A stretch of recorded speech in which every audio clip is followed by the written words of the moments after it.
ওমরকে জিজ্ঞাসা করে, ওমর যাও কই? ওমর বলে, আব্দুল্লাহর ফুলা মুহাম্মদের গর্দান কাটার জন্য যায়। নাউজুবিল্লাহ বলে। বলে, তুমি কি জানো আব্দুল্লাহর ফুলার সামনে ডানে বামে কারা বসা আছে? বলে, আরে আমি জানি। বেটা জানিস আমি কোন ওমর?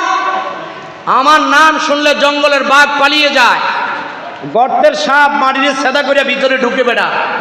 আমি সেই ওমর, খাত্তাবের ফুলা ওমর। আর তাছাড়া আজকে যে আমি আব্দুল্লাহর বেটার গর্দান আনতে পারি, আবু জেহেল নেতা ঘোষণা করেছে আমাকে 100 লাল উট পুরস্কৃত করবে।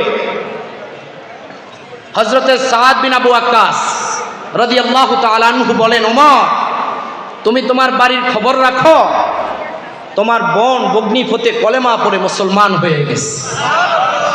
বাড়ি সামলাও, নিজের ঘর ঠিক নাই বেটা, রাস্তায় লম্বা ওয়াজ।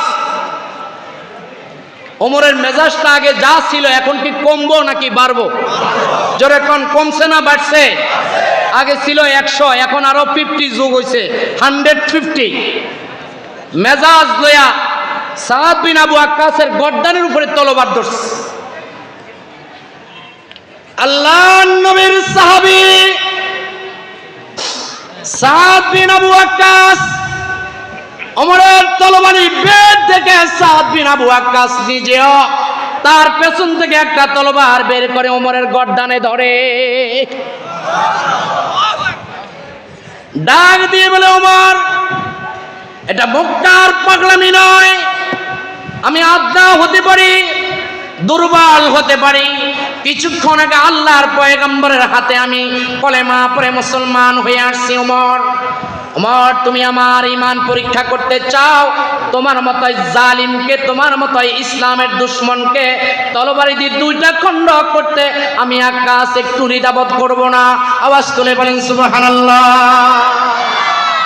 কিছুক্ষণ আগে একটা মুশরিক কলেমা পড়লে, কলেমা গ্রহণ করলে যদি তার ঈমানের বলিয়ামের অবস্থায় এই হয়, 40 বছর পর্যন্ত আমি আর আপনি কলেমা পড়েছি। এখন এই 40 বছরের কলেমাওয়ালা মুসলমান ফজরে যখন মসজিদে আজান হয়, হাইয়া আলাস সালাহ হাইয়া আলাল ফালাহ, আসসালাতু খায়রুম মিনান নাওম, ঘুম থেকে নামাজ ভালো, আমার চোখের ঘুম ভাঙে না। আর ভাঙলেও তো আমার শরীরটা, আমার দেমাগটা মসজিদের চৌকাটে আমার কদম যায় না, যায় না। এই কথা ঠিক না ঠিক? নবীর হাতে কলেমা পড়েছেন, যেই কলেমা আজ আপনি যেই কলেমা পড়েন, একই কলেমা 1400-1500 বছর পূর্বের কলেমা। আপনারা বলেন একটা হরফ পরিবর্তন হয়েছে নাকি? না না, তারা কলেমা পড়েছেন ইখলাসের সাথে। তাদের কলেমার মধ্যে ইখলাস ছিল, তাদের কলেমার মধ্যে বরকত ছিল। আমার আপনার কলেমার মধ্যে ইখলাস নাই, আমার আপনার কলেমার মধ্যে ইয়াকিন নাই। ইখলাস না থাকার কারণে আমার আপনার কলেমা মসজিদে আমাদেরকে নেয় না। ভাইরা আমার, প্রোগ্রাম শেষ করব। আল্লাহর হাবিবের সাহাবী তলোয়ারি বাইর করিয়া ওমরের গর্দানে ধরে। আমি জিজ্ঞাসা করতে চাই যে তোমরা এত বড় একজন নেতা, একজন আদনা ব্যক্তি যদি তার গর্দানে তলোয়ারি ধরে, তার এমনি দিমাগ খারাপ হবে কি হবে না? এরপরে ওমর লিস্কার দেয়, এই নবীর সাহাবী জানিয়া রাখো, তুমি মনে আমাকে চিনো নাই, আমি খাত্তাবের বেটা ওমর, 109,000-এর সঙ্গে আমি একা যুদ্ধ বিজয় করতে পারি। রাসূলের সাহাবী বলে, পাগলামি করিও না, ঘর সামলাও। তোমার বোন বগ্নিপথে কলেমা পড়ে মুসলমান হয়েছে, আর তুমি আব্দুল্লাহর পোলার গর্দান কাটতে যাও। ওমর বিন খাত্তাব গোড়াটা ঘুরাইয়া বোনের ঘরের সামনে যায়। ঘরের সামনে যায় দেখে দরজা বন্ধ।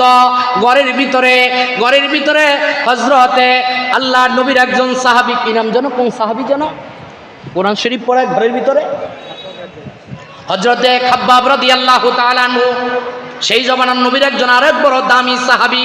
খাব্বাব ঘরের ভিতরে কোরআন শরীফের তালকিন করে, তেলাওয়াত শিখায় ওমরের বোনকে বগ্নিপতিকে। ওস্তাদের নাম খাব্বাব, আর ওমরের বগ্নিপতি কলেমা পড়েছে, ওমরের বোন কলেমা পড়েছে। দরজার সামনে একটা আওয়াজ দেয়, দরজা খুলে না। হাত দিয়ে ঘুষি মারে, দরজা খোলে না, ধমক দেয় ভিতর থেকে, খাব্বা বলে ওমরের ভনগ উপায় নাই, উপায় নাই। এমনি ওমরের মেজাজকে করা, 100 উট পুরস্কারের আশা নিয়ে ওমর বের হয়েছে। এখন তো আমাদের অবস্থা খারাপ করে ফেলবে। ঘরের ভিতর লুকালুকি করতে তারা শুরু করেছে, পলায়ন করতে শুরু করেছে। ওমরের বোন বলল তোমরা ভয় পেও না, আমি দরজা খুলি দেখি ভাই কি চায়। অনেক সময় দেখবেন ডাকাইতের বোন আরেক জায়গায় বিয়ে দিলে লোকেরা কয় ডাকাইতের বোন ডাকাইতের মতো, কি বলে কি বলে না, বলে ওর ভাই ক্যাডার, ক্যাডারের বোনও ক্যাডারগিরি দেখায়, বলে কি বলে না। আমি জিজ্ঞাসা করি ওমর যেইটা এত বড় ক্যাডার, ওমরের বোন কি সামান্য ক্যাডারগিরিও জানে না? 1000 বার জানে, 3 কোটি বার জানে। ওমরের বোন দরজা খুলে বড় বড় চোখ করে বাইরের দিকে তাকায়। হাদিসে যা আছে আমি তাই কইতে আসি, একটা কথা বেশিও বলবো না কমও বলবো না। ওমর বলে কি ব্যাপার, ঘরে কিসের আওয়াজ শুনলাম? বলে না আমরা কথাবার্তা বলতেছিলাম, নিজেদের ধর্ম কি ত্যাগ করে নতুন কোন ধর্ম গ্রহণ করছো নাকি? ওমরের বোনকে মরণ যেহেতু একবার আসবে, মরণ তো আর 27 বার আইতো না, মরণ কি 8-10 বার আইব? কয়বার আইতো মরণ, কয়বার আইব? কুল্লু নাফসিন যায়কাতুল মাউত, আল্লাহ কইছে একবার, আপনারা কোন কয়বার? তো ইসলামের জন্য যদি, ইসলামের বিজয়ের জন্য যদি বুকের তাজা রক্ত দিতে গিয়ে মৃত্যুবরণ করতে হয়, কারা কারা প্রস্তুত আছেন হাত তুলে আল্লাহকে দেখান। এই কথা ঠিক না বা ঠিক? ওমরের বোন কয় ঘরে এমনি ভাই আমরা কথাবার্তা বলতেছিলাম, নিজেদের ধর্ম ত্যাগ করেছ? বলে হ্যাঁ, নিজেদের ধর্ম এটা ডুবলি ধর্ম। সুবহানাল্লাহ কন, আরো জোরে কন সুবহানাল্লাহ। এই আওয়াজ শোনার সঙ্গে আমার তলবাড়ির উল্টা পিঠ দিয়া বোনের উপরে আঘাত করে, বগ্নিপতির দাড়ি ধরে এত জোরে জোরে আঘাত করে রে, আঘাত করে। এক একটা আঘাতের সঙ্গে ওমরের বগ্নিপতির গায়ে থেকে রক্তগুলো চিচ্ছির করে বের হয়ে যায়। স্বামীর হেন পরিস্থিতি দেখিয়া এমন কোন স্ত্রী নাই রে, স্বামীকে এমনি ভাবে কেউ যদি মারপিট করে স্ত্রী বরদাস্ত করতে পারে, আছে নাকি বলে?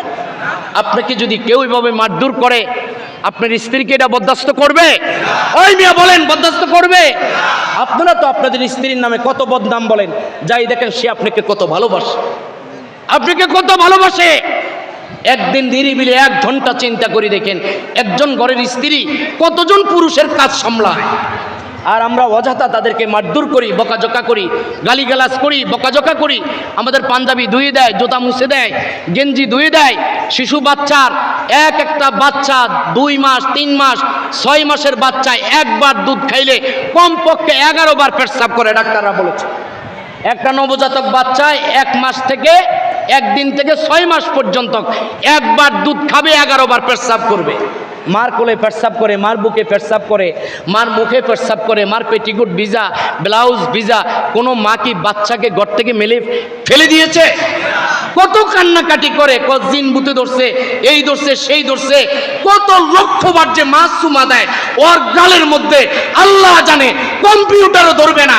এক একটা শিশু বাচ্চাকে 3 বছর বয়সে মনে হয় 3 কোটি বার চুমা দেয় একটা মা। আওয়াজ দেন ঠিক না বা ঠিক? এই মারে রাইখা তুই টিয়া কামাই করি কোন ভাই থাড়াস? এই মারে রাখি টাকা কামাই করে কোথায় বাড়াস? এই মা আজকে কোথায়, বাপ কোথায়? এখন বাপ পাগল। অনেক জায়গায় অনেক ছেলেরা বাপের বাপ বলে পরিচয় দেয় না। এই কথা ঠিক না বা ঠিক? সে এখন বড় শিক্ষিত, MA পাস, ICA, বড় BCS, আব্বারে যদি পরিচয় দেয় তাহলে তার প্রেস্টিজের ব্যাপার না। এই বাপ তোল্লায় কত না কষ্ট করেছে। আমি ওয়াজ আসলে বাপ মার কথা 2 লাইন না কইলে আমার মনে হয় সেই দিনের ওয়াজ হয় না। কারণ আমি আজকে আসতে আমার আম্মাকে সালাম দিয়ে আসছি। আমার আম্মা দোয়া করছে, তো আব্বা দোয়া করছে। আব্বা একজন দিন মুজদার মানুষ, এবার আব্বাকে উমরা করাই নিয়ে আসছে। আমার আব্বা মক্কা শরীফ যায়, কই এইটা মক্কা শরীফ? আমি কহ বাপ এটা মক্কা শরীফ, মনের মতো ছায়াল, মনের মতো তাকাই থাক বাপ, এটা মক্কা শরীফ। তোর গোষ্ঠীর ভিতরে কেউ আসে নাই, আমি তোর পোলা, তুই আমার যেমন পাগল হয়েছিলি, আমি এখন সর্বশেষ মসজিদে মঞ্জিল পর্যন্ত বাইতুল্লাহ এনে তোকে ছেড়ে দিলাম, আল্লাহর হাতে বাবা তোমাকে ছেড়ে দিলাম। বাপ কি খুশি হয়েছে না বেজার হয়েছে? জোরে কোন খুশি না বেজার? আমার বাপ শুধু খুশি হয় নাই, আমি মনে করি আরশে আজিমের মালিক আমার উপর খুশি হয়েছে। সেদিন প্যালেস্টাইনের বক্তব্য দিতে গিয়ে আমার মাথার ব্রেনটে চাপ লাগছে। আজকে আমি ভাবছি, গতকালকে ওয়াজ করছি, আজকে ভাবছি মিজান সাহেবের এখানে মনে কথা বলতে পারবো না। আমি জোরে কথা বলে চেক করে দেখলাম, ডাক্তার বলছে 3 মাসে জোরে কথা কইবেন না। আমার মাত্র 1 সপ্তাহ হয়েছে ডাক্তার দেখাইছি। আমি তো ব্রেনের চাপ খেয়ে যদি ওয়াজের মাহফিলে মরে যাই, আমি আল্লাহরে কইতে পারবো, আল্লাহ তোর কোরআনের বাগানে মরছি, আল্লাহ তোর কোরআনের বাগানে, মাদ্রাসার প্রাঙ্গণে, হাদিসের বাগানে, আলিম ওলামা বুজুর্গনে দিনের মধ্যে মরছি। এখন তোর ইচ্ছা জাহান্নামে দিবি বা জান্নাতে দিবি, তোর উপরে ফয়সালা ছেড়ে দিলাম। আওয়াজ তুলে বলেন ঠিক না বা ঠিক? এ বাবা পাগলামি করিস না।